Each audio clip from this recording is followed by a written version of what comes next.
बिस्मिल्लाहिर्रहमानिर्रहीम। Dear students of O level, welcome to my official YouTube channel mathematics solver.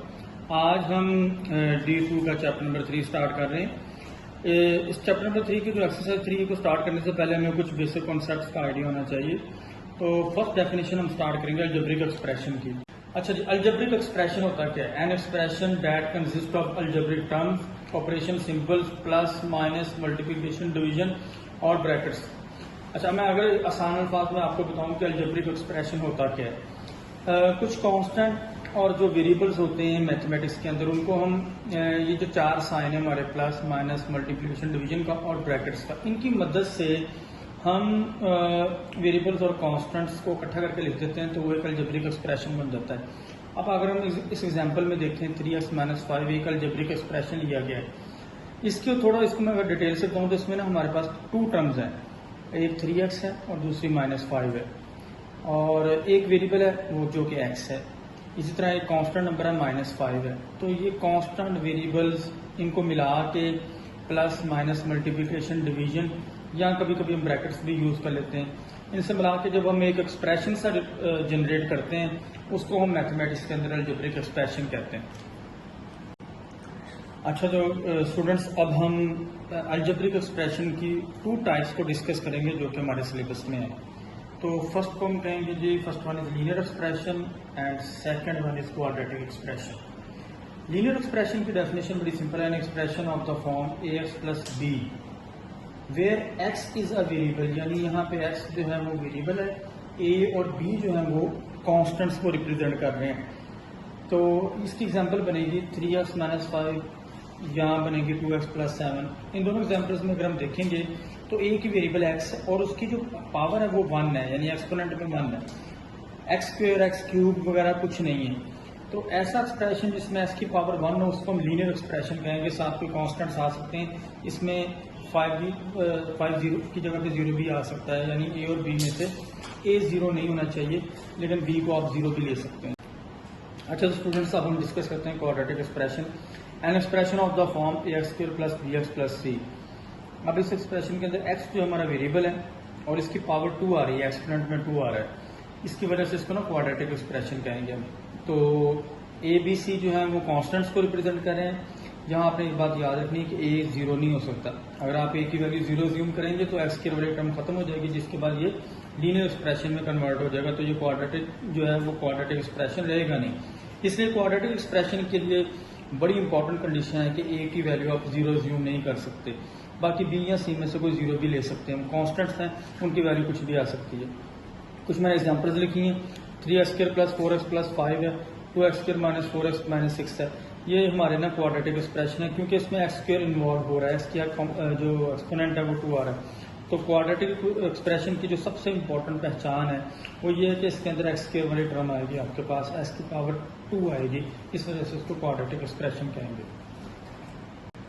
अच्छा, तो students, अब हम एक्सरसाइज 3A स्टार्ट करते हैं। क्वेश्चन नंबर 1 है, उसमें आपसे रिक्वायर्ड किया गया कि आप एक्सपैंड करें, अगर कहीं एक्सपैंड करना है, या सिंप्लीफाई करें जो भी आपको एक्सप्रेशन दिया गया है, यानी स्टेटमेंट एक्सपैंड एंड और सिंप्लीफाई द फॉलोइंग एक्सप्रेशन। तो क्वेश्चन नंबर 1 का जो ए पार्ट है उसके अंदर आपको क्वेश्चन दिया गया 6x² + 19 + 9x² - 8।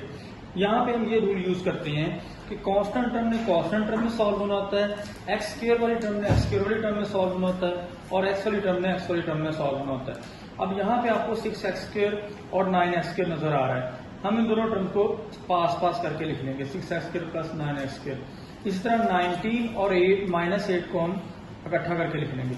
अब 6x² 9x² में जब ऐड होगा तो 15x² बन जाएगा। 19 में से जब ये माइनस होगा 8 तो आपके पास 11 बच जाएगा। अब ये एक्सप्रेशन मजीद सिंप्लीफाई नहीं हो सकता, क्योंकि x² वाली टर्म कांस्टेंट टर्म में सॉल्व नहीं होगी। तो ये आपका आंसर है। बी पार्ट को स्टार्ट करते हैं। x² + 2x - 7 minus into -11x² - 5x - 1।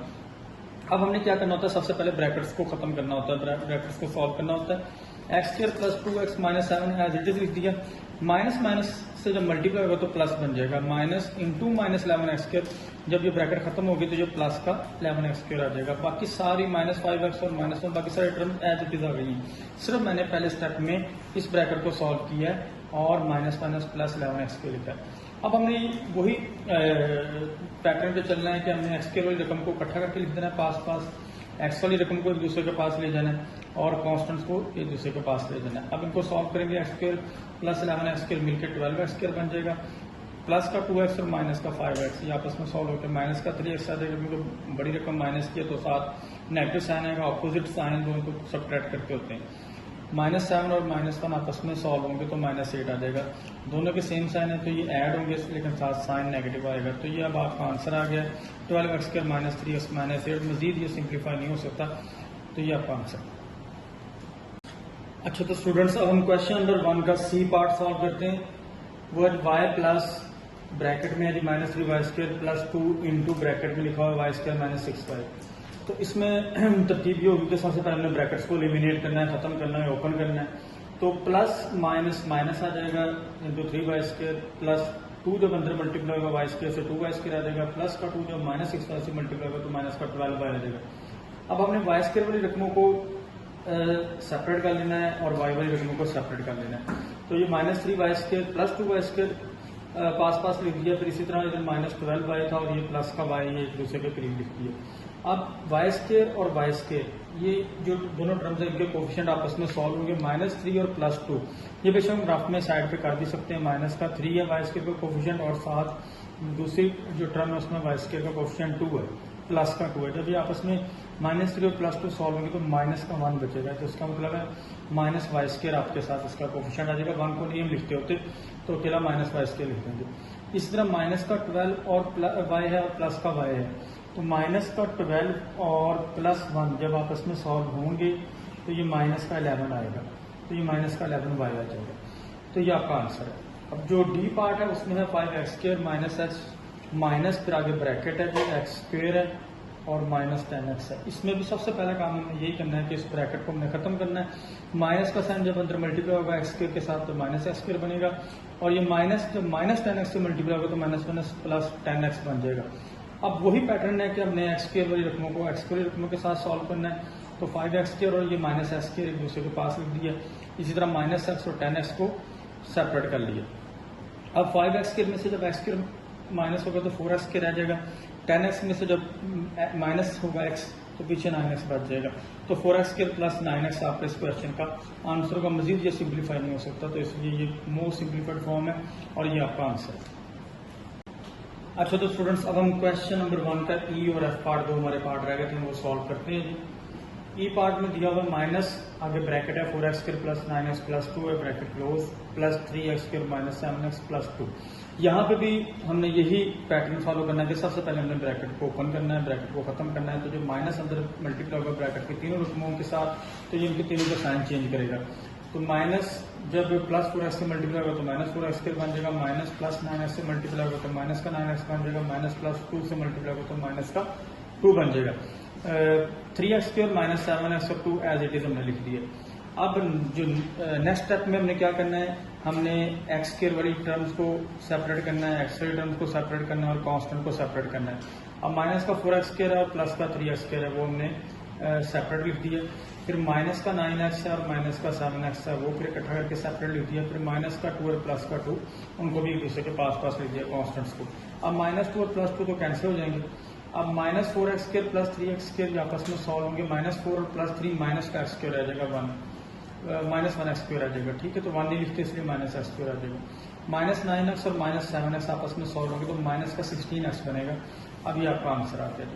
F part के अंदर अगर हम देखें उसी तरह माइनस फिर ब्रैकेट है 1 -7y -8y² है, फिर ब्रैकेट क्लोज है प्लस 2 इंटू y² -3y -1 है।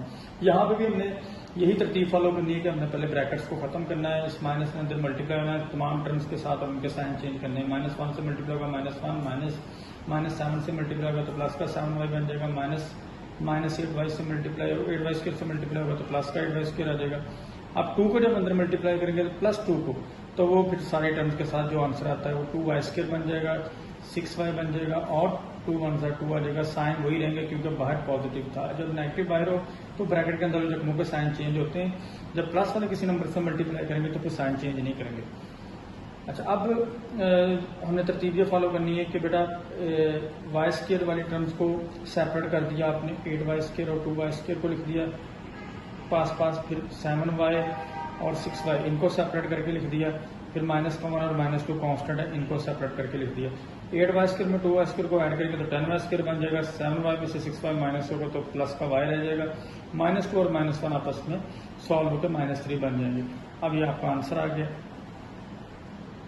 अच्छा, तो स्टूडेंट्स हम क्वेश्चन नंबर 2 स्टार्ट करने लगे हैं। हम क्वेश्चन नंबर 2 की रिक्वायरमेंट है find each of the following products, यानी आपने मल्टीप्लाई करना है। तो यहाँ पर बेसिक रूल ये है कि आपने कांस्टेंट को कांस्टेंट के साथ मल्टीप्लाई करना है। जब वेरिएबल यानी x जब x के साथ मल्टीप्लाई होगा तो x की पावर में वो चला जाएगा, स्क्वायर बन जाएगा। जिस तरह कि मैंने एक एग्जांपल लिखे यहाँ पे नोट में कि x को जब x से मल्टीप्लाई करते हैं x² बनता है, x में जब x को ऐड करते हैं तो हम उसको 2x लिखते हैं। इसी तरह अगर जब x को मल्टीप्लाई करेंगे x की पावर स्क्वायर वाले नंबर के साथ, तो रूल ये होता है कि x की पावर, अगर पावर जो होती है यानी एक्सपोनेंट, उनको जब हम ऐड कर लेते होते हैं 1 + 2 तो ये बन जाएगा x की पावर 3, यानी जब x मल्टीप्लाई होगा x² के साथ तो x की पावर 3 बनेगा। अब इसी कॉन्सेप्ट को हम यहाँ पे अप्लाई करते हैं। तो ए पार्ट के अंदर लिखा हुआ है क्वेश्चन 12 मल्टीप्लाई बाय 5x। 12 को जब मैंने 5 से मल्टीप्लाई किया 60 बन गया। x वाली रकम कोई और नहीं थी 12 के साथ, तो x वाली रकम एक ही थी, तो ये as it is 60x answer आ गया। अब यहाँ देखें कि x मल्टीप्लाई हो रहा है 6x के साथ, तो 6 और इधर x का कोएफिशिएंट 1 है, तो 1 6 से जब मल्टीप्लाई होगा तो 60 बन जाएगा। x जब x से मल्टीप्लाई होगा तो x की पावर 2 बन जाएगा। अब इन सी पार्ट में देखिए -2x मल्टीप्लाई हो रहा है 8x के साथ, तो जहां x का कोएफिशिएंट -2 है और इधर x का कोएफिशिएंट 8 है, तो कोएफिशिएंट्स ने आपस में मल्टीप्लाई होना है। -2 जब 8 से मल्टीप्लाई होगा -16 बनेगा, x जब x से मल्टीप्लाई होगा तो x² आ जाएगा। डी पार्ट में -3x मल्टीप्लाई हो रहा है -10x के साथ, तो उसी तरह फिर ये x का कोएफिशिएंट -3 है और उधर x का कोएफिशिएंट -10 है, ये कोएफिशिएंट्स आपस में मल्टीप्लाई होंगे। -3 जब मल्टीप्लाई होगा -10 के साथ तो वो प्लस का 30 बनेगा, तो वो लिख दिया। x को जब x के साथ मल्टीप्लाई किया तो साथ आ जाएगा x², तो ये आपका आंसर होगा।